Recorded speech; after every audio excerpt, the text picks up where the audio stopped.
Nodal ఎంపీగా ప్రభుత్వ కార్యక్రమాలకు హాజరైనప్పుడు చాలామంది అధికారులు హాజరవుతారు, చాలా అడుగుతారు, చేయగలిగినవన్నీ చేస్తాం. నేను ఇక్కడ ఉన్నప్పుడు ప్రజా దర్బార్ నిర్వహించేవాడిని. చాలామంది ప్రజలు చాలా విషయాలు అడిగేవాళ్ళు, చాలామంది కలుస్తారు. విధి నిర్వహణలో భాగంగా వీళ్ళందరూ కూడా కలవడం జరుగుతుంది. కలిస్తే తప్ప, కలిస్తేనే సంబంధం అంటగట్టేస్తారా? తారతమ్యాలు అనేటటువంటివి లేవా? వయసు అన్నటువంటిది తెలీదా? సహాయం కోసం 1-2 సార్లు నా కార్యాలయానికి వస్తే చాలామంది వచ్చారు, మీలో కూడా చాలామంది వచ్చారు. జర్నలిస్టులు కూడా ప్లాట్లు అడిగారు. నేను చేయగలిగిందంతా నేను చేశాను, విశాఖపట్నంలో ముఖ్యంగా.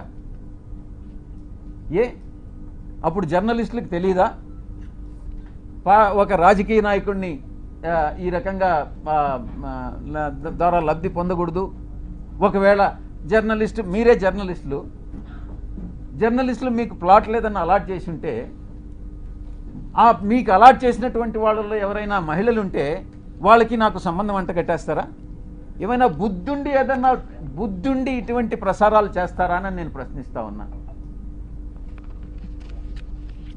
అలాంటి వ్యవహారాల్లో నన్ను తీసుకురావడంలో ఒక పెద్ద కుట్ర ఉంది. దీని వెనక వంశీకృష్ణ వెనక ఎవరుండారు అన్నటువంటి విషయం కూడా నాకు తెలుసు. స్వయానా ఆమె చెప్పింది, ఆ ఆదివాసీ మహిళే చెప్పింది అధికారిని, సాయిరెడ్డి తండ్రి లాంటి వాడు అనని. బుద్ధి ఉండాలి ఎవరికైనా, టెలికాస్ట్ చేసేవాడికి. మనిషి అన్నవాడు మనిషి అయి పుట్టుంటే, కడుపుకి అన్నంగాని తింటా ఉంటే, ఎటువంటి వ్యక్తి కూడా, అటువంటి వ్యక్తులు, మానవత్వం ఉన్నటువంటి వ్యక్తులు ఎవరు కూడా ఇటువంటి విషయాలు టెలికాస్ట్ చేయరు. ఇంకా కూడా చెప్పాలంటే, ఈ వంశీకృష్ణ అనేవాడు ఒక అమ్మ అబ్బకు పుట్టుంటే, వీడు నిజంగా ఒక మనిషి అయి ఉంటే ఇటువంటి అక్రమ సంబంధాలు మనసులో కూడా, మైండ్లో కూడా రావు. వీడు మనిషే కాదు అన్నటువంటి విషయాన్ని నేను చెప్తా ఉన్నా.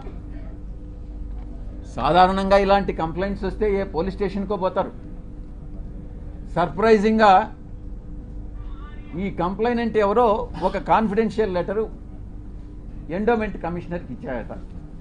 ఆ బుద్ధి లేని ఎండోమెంట్ కమిషనరు దాన్ని ఎందుకు లీక్ చేశాడో నాకైతే అర్థం కాలే. కాన్ఫిడెన్షియల్గా ఎంక్వైరీ చేయాల్సినటువంటి ఒక అధికారి దాన్ని మీడియాకి ఎలా ఇస్తాడు? అధికారికి బుద్ధి లేదు, తీసుకునేటటువంటి మీడియాకి ఎలా బుద్ధి లేదని నేను ప్రశ్నిస్తా ఉన్నా. నిజానిజాలు ఒకవేళ తీసుకున్నారు, నిజానిజాలు అన్నటువంటివి తెలుసుకోకుండా విచక్షణారహితంగా ఉద్దేశపూర్వకంగా బహిర్గతం చేయడంలో, కుట్రలో ఒక భాగంగా మీరు ఇలాంటివి టెలికాస్ట్ చేస్తారా అని నేను ప్రశ్నిస్తా ఉన్నా. ఈ యొక్క మీడియా, ఒక సెక్షన్ ఆఫ్ మీడియాలో ఇవి ప్రసారం చేయనటువంటివి 4 ఛానల్స్.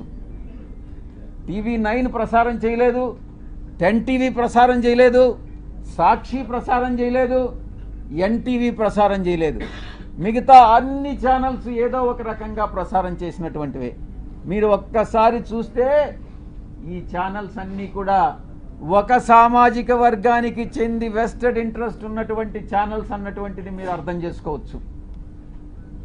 ఎవరు టెలికాస్ట్ చేశారన్నటువంటిది కూడా కానీ మీరు ఇంకా కొంచెం లోతుల్లో కానీ వెళితే ఆ యాంకర్స్ కూడా అదే సామాజిక వర్గానికి చెందినటువంటి వాళ్ళు అన్నటువంటిది చాలా స్పష్టంగా తెలుస్తూ ఉంది.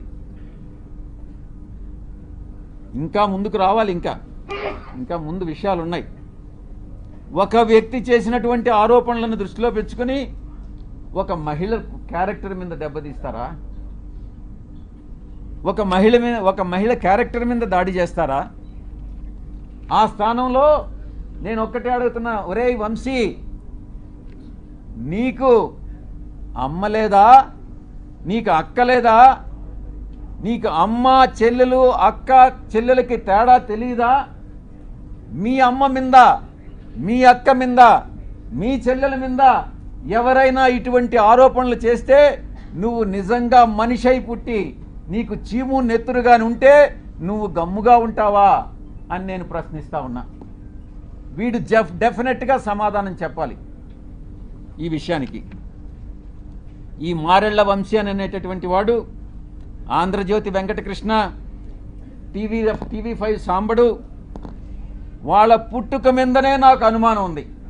నేను ఈరోజు చెప్తా ఉన్నా పత్రికాముఖంగా, ఒరేయ్ మీ పుట్టుక మీదనే నాకు అనుమానాలు ఉన్నాయిరా.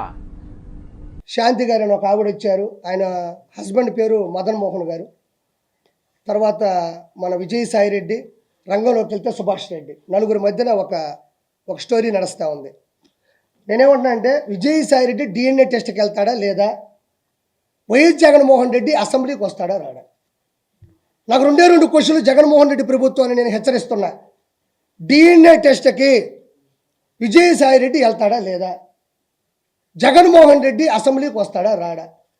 ఇప్పుడు ఒక నిమిషం అండి, మా ఇంట్లోనో లేదా పక్కింట్లోనో ఇంకో పక్కింట్లోనో లేదా ఇంకొక చోట ఏదో ఆడవాళ్ళతో ఒక సమస్య జరిగింది, ఒక వ్యక్తి వచ్చాడు, ఇలా జరిగింది, విజయసాయి రెడ్డి అనే వ్యక్తి నా భార్య నాతో అనిందండి శాంతి గారు, ఏమనిందంటే ఆయనకి పిల్లలు లేరు కావాలి, ఏదో ఒక ఇష్యూ నడిచింది, అది నేను మళ్ళీ ప్రత్యేకించి చెప్పి ఆడవాళ్ళ విలువను కానీ ఆడవాళ్ళ గురించి తప్పుగా మాట్లాడడం, చిత్రీకరించడం నాకు నచ్చట్లే.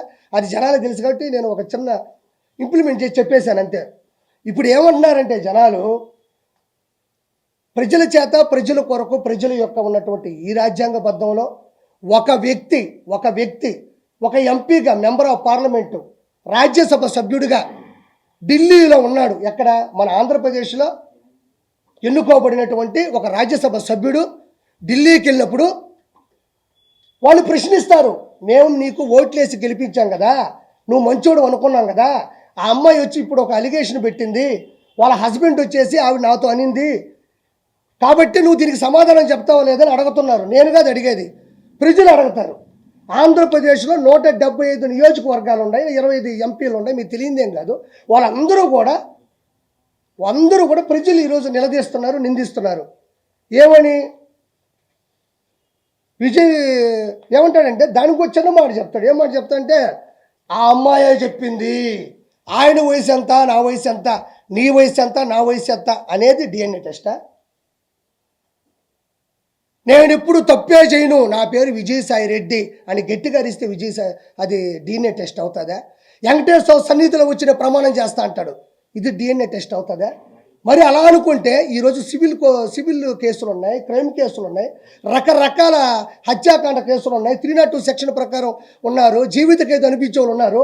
వాళ్ళందరూ కూడా ఇదే మాట చెప్తారు, మా అమ్మ మీద ఒట్టేది చెప్తున్నాను, మా నాయన మీద ఒట్టేది చెప్తున్నాను, మా అమ్మని అడగండి నేను ఎంత మంచోడ్ను, మా ఊరోళ్ళని అడగండి ఎంత మంచోడ్ను. ఈ మాటలు అనేటివి ప్రజా పరిపాలనలో సరిపోతాయా? ఈ మాటలు గట్టిగా అరిచినంత మాత్రానో నేను ఎలాంటి వాడినో మీకు తెలియదు అనే మాటలు తాత్కాలికం, ఏదో సరదాగా విని ఊగుట్టు వదిలేసేటి తప్ప వీటికంటూ కొన్ని టెస్టులు ఉంటాయి. DNA టెస్ట్ ఉంటుంది. ఆ DNA టెస్ట్లో ఒక ఎంట్రీకి ఇచ్చేస్తే ఒక 10-15 నిమిషాలు ఒక రోజు చూసి ఆ జీన్స్ కరెక్ట్గా ఉందా లేదా ఏంది అనేది ఒకటి చెప్పేస్తారు. ఇవన్నీ ఎందుకు? తప్పే ఉంది. ఒక ప్రభుత్వం ముందుకెళ్ళేటప్పుడు 4 అలిగేషన్స్ వస్తాయి, నలుగురు మన మీద అరుస్తూ ఉంటారు. ప్రజాస్వామ్యంలో ప్రజల చేత ఎన్నుకోబడ్డ వాళ్ళం కాబట్టి, మనం ఢిల్లీ వరకు వెళ్ళినటువంటి రాజ్యసభ సభ్యుడు కాబట్టి, ప్రజలకి నమ్మించాల్సిన అవసరం మనకు ఉంది కాబట్టి, నోరు మూసుకొని మనం ఏం చేయాలంటే DNA టెస్ట్కి అధికారికంగా ఏదో ప్రైవేటు బద్దీకరణ అవసరం లేదు, కోర్టు ద్వారానో లేకపోతే ఒక గవర్నమెంట్ అధికారంగా ఇచ్చే DNA టెస్ట్గా ప్రజల సమక్షంలో లోపలికి వస్తావు వాళ్ళు చెప్తారు. అన్నీ మీకు తెలియదా? ఈరోజు అసెంబ్లీలోకి వెళ్తే గెలిచిన ప్రతి శాసనసభ్యుడు ప్రమాణ స్వీకారం చేస్తాడు, ఇది చట్టబద్ధం. క్యాబినెట్ మినిస్టర్లు చేస్తారు చట్టబద్ధం, సీఎం చేస్తారు చట్టబద్ధం, డిప్యూటీ సీఎం, అలానే ప్రతిదానికి ఒక చట్టం ఉంటుంది. కాబట్టి ఇవన్నీ వేస్ట్ మాటలు. అతను ఒకటే అంటున్నాడు, ఏమంటున్నాడంటే, సార్ నాకు డైవర్స్ ఇవ్వలేదు, నాకు ఇచ్చిన డైవర్స్ కరెక్ట్ కాదు, నాకు డైవర్స్ ఇవ్వలేదు, నాకు డైవర్స్ ఇచ్చేసని చెప్పి పేపర్లో నకిలీ చూపిస్తుంది. 2021-22లో పుట్టినరోజు జరిగినప్పుడు కూడా కేకు మీద మా ఇద్దరు పేర్లు రాసున్నారు. అంటే నేను విడిపోయినప్పుడు, నేను బయటకు వచ్చేసినప్పుడు నా మీద ప్రేమ ఎక్కడి నుంచి వస్తుంది అని మాస్కులు వేసుకోకుండా కేక్ కట్ చేసేటప్పుడు కూడా ఒక వీడియో వచ్చింది. అంటే ఇవన్నీ కూడా ఎవరికైనా అర్థమైపోతుంది ఇది కరెక్ట్ అని. ఎందుకంటే ఒక భర్త వచ్చేసి 2 ఆడపిల్లకాయలు పెట్టుకొని భార్యని నిలదీసి బయట పెడితే పరువు పోదా? ఇప్పుడు 2 పిల్లకాయలు ఆడపిల్లలే కదా వయసుకు వస్తున్నారు. కాబట్టి ఖచ్చితంగా విజయసాయిరెడ్డి అనే వ్యక్తి 100% ఆల్రెడీ నిందితుడు. ఆల్రెడీ కొత్తగా నిందించాల్సిన అవసరం లేదు. ఆల్రెడీ విజయసాయిరెడ్డి అనే వ్యక్తి ఏటుగా ఉన్నాడు, అక్యూజ్డ్ 2. ఒక ఎవరే పర్లేదు వాళ్ళు పెట్టి మళ్ళీ దాన్ని ఎత్తుక్కోలేదు, ఇప్పుడు వచ్చిందే లేదని ప్రింట్. ఓకే డన్, సరదాగా. ఇప్పుడు నేను ఒకటి అంటున్నా, ఆల్రెడీ A2 ఇతను ఆల్రెడీ పోయి చెప్పకూడదు తిన్నాడు, సెంట్రల్ జైల్లో చెప్పకూడదు తినేసి వచ్చినాడు. అలాంటి వ్యక్తి ఇది చేసుంటాడని ఎవరైనా నమ్ముతారు. కాబట్టి డిఎన్ఏ టెస్ట్కి ఖచ్చితంగా అటెండ్ అవ్వాలి. డిఎన్ఏ టెస్ట్కి విజయసాయిరెడ్డి గారు ఇప్పుడు కూడా పెట్టాడు ఒకటి, నాకు ఏ మహిళతోనూ అక్రమ సంబంధాలు లేవు. ఇప్పుడు పెట్టాడు, ఒకసారి చూసుకోండి. ఇందాక ట్వీట్ చేసినట్టున్నాడు మన ప్రభు, చూసుకోండి. తనకు ఏ పరాయి మహిళతోనూ అక్రమ సంబంధాలు లేవని విజయసాయిరెడ్డి తెలిపారు. వెంకటేశ్వర సన్నిధిలో వెంకటేశ్వర నాశనం చేసిందే వీళ్ళు, వెంకటేశ్వర కొండని నాశనం చేసిందే ఈ వైఎస్ఆర్సీపీ ప్రభుత్వం. మళ్ళీ వెంకటేశ్వర సన్నిధికి వెళ్తాడంట. వెంకటేశ్వరని భయపెట్టిందే వీళ్ళు, వెంకటేశ్వర కొండని కూల్చిందే వీళ్ళు మళ్ళీ వెంకటేశ్వర సన్నిధికి వెళ్తారంట. ఎందుకంటే ఎగిస్తంటే 11 వచ్చినాయి, ఈసారి కానీ పోయినాడంటే మళ్ళీ ఎగిస్తంటాడు. తర్వాత వచ్చి అమ్మాయి నాకు కూతురుతో సమానం అన్నాడు. ఇవన్నీ వేస్ట్ మాటలు. నేను కూడా చెప్తా, మాటలు చెప్తే అవో పనులు కావాలా. ఎవరో ఒక ఇంట్లో జరుగుంటే వాళ్ళు పడతారు, కోర్టుకు వెళ్తారు, ప్రపంచం తెలిసేది కాదు. ఈయన రాజ్యాంగబద్ధంగా ఇప్పుడు చేయాలా. ఇంకోటి, విజయసాయిరెడ్డి ఇంత పెద్ద పొరపాటు చేసి ఇంత పెద్ద అలిగేషన్ జరుగుతుంటే, వైఎస్ఆర్సీపీకి ఇంత పెద్ద డ్యామేజ్ జరుగుతుంటే జగన్మోహన్ రెడ్డి ఆడున్నాడు. జగన్మోహన్ రెడ్డి దీని గురించి ఎందుకు మాట్లాడడం లేదు?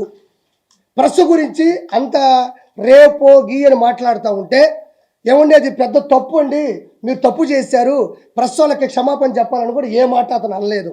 అంటే ఆ ఉన్మాది ఇంకా మారలేదు. ఇంకోటి కూడా నేను చాలా గట్టిగా చెప్తున్నా, విజయసాయిరెడ్డి ఖచ్చితంగా ప్రెస్కి కంపల్సరీ క్షమాపణ చెప్పి తీరాల.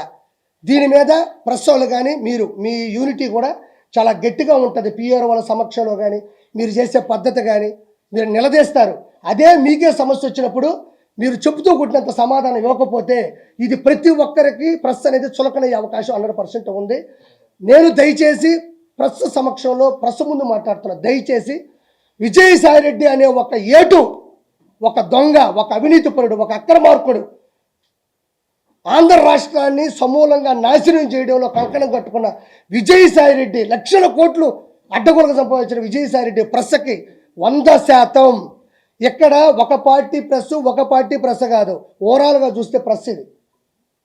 మీ మనోభావాలు చాలా వరకు దెబ్బతిన్నాయి కూడా. దయచేసి అతని దగ్గర క్షమాపణ చెప్పించేంత వరకు మీరు గట్టిగా ఉండాలని మనస్ఫూర్తిగా నేను మీ తరపున కోరుకుంటున్నా.